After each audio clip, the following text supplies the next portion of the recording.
اگلا باب ہے زندگی کے آخری اوقات میں نیکیوں کی زیادتی پر ابھارنے کا. الحث علی الازدیاد من الخیر فی اواخر العمر، کہ انسان جو جو آگے بڑھتا جائے اپنی عمر کے آخری حصے میں اسے زیادہ سے زیادہ اور خیر کی طرف دوڑنے کی کوشش کرنی چاہیے. اس کا یہ مطلب نہیں ہے کہ انسان جوانی میں بے فکر ہو جائے اور غافل ہو جائے اور کہے جب میں بوڑھا ہوں گا تو زیادہ لمبی دوڑ لگا لوں گا. نہیں، اس کا مطلب یہ ہے کہ جوانی کی عبادت تو ویسے ہی بہترین شمار ہوگی اور اس کا اجر زیادہ ہوگا کیونکہ اس کے بارے میں تو خاص طور پر پوچھا جائے گا. لیکن یہاں پر اس بات کا احساس دلایا گیا ہے کہ جب انسان کے دن تھوڑے رہ جائیں تو اس کو فکر اور زیادہ لگ جانی چاہیے، پھر غفلت سے ہر صورت میں نکلنا چاہیے. پہلی یہ آیت ہے، اللہ تعالیٰ فرماتے ہیں اولم نعمرکم ما یتذکر فیہ من تذکر وجاءکم النذیر، کیا ہم نے تم کو اتنی عمر نہ دی تھی کہ جس میں سوچ لے جس کو سوچنا ہو اور تمہارے پاس پہنچا ہے ڈرانے والا. مراد یہ کہ جتنی جتنی جس کی عمر لمبی ہوگی اتنا اس کا حساب زیادہ ہوگا اور اس سے اتنا ہی پوچھا جائے گا کہ تمہیں اتنی لمبی میں نے عمر دی اور پھر بھی تمہیں ایک دن خیال نہ آیا کہ تم خدا کی طرف پلٹو اور رجوع کرو. کیوں یہ لمبی عمر اس لیے دیتے ہیں ما یتذکر فیہ من تذکر، کہ جو نصیحت حاصل کرنا چاہے وہ حاصل کر جائے. حضرت ابن عباس رضی اللہ تعالی عنہ سے روایت ہے اور محققین فرماتے ہیں کہ اولم نعمرکم سے مراد 60 سال کی عمر ہے، اور اس کے معنی کی وہ حدیث تائید کرتی ہے جو انشاءاللہ ہم عنقریب ذکر کریں گے. اور کہا گیا ہے کہ 18 سال کی عمر مراد ہے اور 40 سال کا قول بھی نقل کیا گیا ہے. اس کے قائل حسن بصری، کلبی اور مسروق ہیں. اور حضرت ابن عباس رضی اللہ تعالی عنہ کا بھی یہ قول نقل کیا گیا ہے اور نقل کرتے ہیں کہ اہل مدینہ کا جب کوئی آدمی 40 سال کی عمر کو پہنچ جاتا تو اپنے آپ کو عبادت کے لیے فارغ کر لیتا، یعنی دنیا کے کاموں سے ریٹائر ہو کے اللہ کی طرف رجوع کر لیتا. اور یہ بھی کہا گیا کہ مراد بالغ ہونا ہے، یعنی جب انسان بلوغت کی عمر کو پہنچ جائے پھر اس کو ہوش میں آنا چاہیے اور سوچنا چاہیے کہ مجھے جو عمر ملی ہے یہ کس کام کے لیے ہے اور اس میں جتنی زیادہ سے زیادہ نیکی ہو سکے وہ کرے.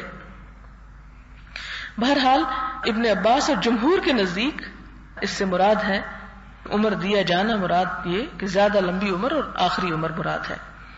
پہلی حدیث عن ابی ہریرہ رضی اللہ عنہ عن النبی صلی اللہ علیہ وسلم قال اعذر اللہ الی امرئ اخر اجلہ حتی بلغ 60 سنۃ، کہ اللہ تعالیٰ نے اس شخص کے لیے کوئی عذر باقی نہیں چھوڑا جس کو اتنی مہلت دی کہ وہ 60 برس کا ہو گیا. کیا عذر نہیں چھوڑا؟ کہ وہ ہدایت پر آ جائے اور سیدھا رستہ اختیار کر لے، کہ وہ یہ نہیں کہہ سکتا اللہ مجھے تو ابھی موقع ہی نہیں ملا تھا کہ میں تیری طرف رجوع کرتا.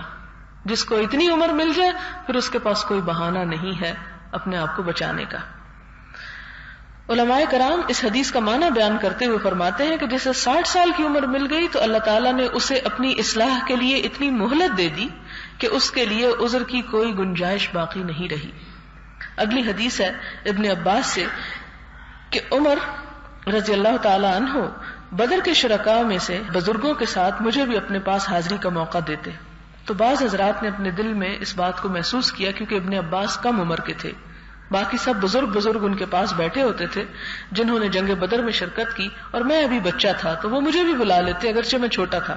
کئی لوگوں نے پھر شکایت کی کہ یہ چھوٹا ہونے کے باوجود آپ کی مجلس میں کیوں حاضر ہوتا ہے، یعنی سب بڑوں کو بلایا کریں چھوٹے کو کیوں بلاتے ہیں عمر میں، آخر اس جیسے ہمارے بھی تو بیٹے ہیں انہیں تو نہیں آپ بلاتے. تو حضرت عمر نے فرمایا یہ ابن عباس اس خاندان کا ہے جہاں سے تم نے علم حاصل کیا تھا. تو حضرت عمر نے ایک روز مجھے بلایا اور ان کے ساتھ حاضری کا شرف بخشا تو میں نے جان لیا کہ آج مجھے اسی لیے بلایا ہے تاکہ انہیں میرا مرتبہ دکھا دیں. تو حضرت عمر نے ان سے دریافت کیا کہ آپ حضرات اللہ تعالیٰ کے اس قول اذا جاء نصر اللہ والفتح کے بارے میں کیا کہتے ہیں، کہ اس کا معنی کیا ہے، یعنی اس کی تفسیر کیا ہے. تو بعض حضرات نے کہا کہ اس میں ہمیں حکم دیا گیا ہے کہ جب ہماری مدد ہو جائے اور ہمیں فتح دے دی جائے تو ہم اللہ تعالیٰ کی حمد کریں اور استغفار کریں. اور بعض لوگ چپ رہے اور کچھ نہ فرمایا. تو حضرت عمر نے مجھ سے فرمایا کہ اے ابن عباس کیا تو بھی ایسا ہی کہتا ہے؟ میں نے عرض کی کہ نہیں. فرمایا تو تم کیا کہتے ہو؟ میں نے عرض کیا یہ حضور صلی اللہ علیہ وسلم کی مدت عمر پوری ہونے کی طرف اشارہ ہے. اللہ تعالیٰ نے جو فرمایا اذا جاء نصر اللہ والفتح، اس میں حضور صلی اللہ علیہ وسلم کو اللہ تعالیٰ نے آگاہ فرمایا کہ یہ نصرت اور فتح آپ کی مدت عمر پوری ہونے کی علامت ہے. اس لیے آگے حکم فرمایا کہ آپ اپنے رب کی حمد کے ساتھ تسبیح کریں اور استغفار فرمائیں، یقیناً وہی توبہ قبول کرنے والا ہے۔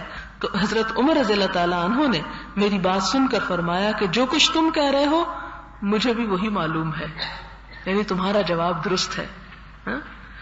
یعنی اس حدیث سے خاص طور پر بتانا یہ مقصود تھا کہ علم بعض اوقات عمر کا محتاج نہیں ہوتا۔ ضروری نہیں کہ ایک لمبی عمر پانے والا شخص اور عمر میں بڑا شخص جو ہے وہ علم میں بھی ضرور ہی بڑا ہو، بلکہ علم تو اللہ تعالیٰ کی وہ خاص نعمت ہے کہ جو اپنے مخصوص بندوں کو وہ عنایت کرتا ہے اور ان کو اس کا ذہن اور عقل اور سمجھ اور نظر اور یعنی بصارت اور بصیرت دیتا ہے، جس کی وجہ سے وہ اسے بہت کم وقت میں سمجھنے کے اور سمیٹنے کے قابل ہو جاتے ہیں، اور پھر ماحول اور بہت سی اور چیزیں بھی اثر انداز ہوتی ہیں۔ کیونکہ ابن عباس جو تھے وہ خاندان نبوت سے تعلق رکھتے تھے، اور ایسے بچوں کو بچپن ہی سے سننے، بیٹھنے، اٹھنے، جاننے کا موقع مل گیا، تو اس سے ظاہر ہے کہ ان کا علم ان لوگوں کی نسبت کہیں زیادہ تھا کہ جو اس ماحول سے محروم رہے۔ وآخر دعوانا ان الحمد للہ رب العالمین۔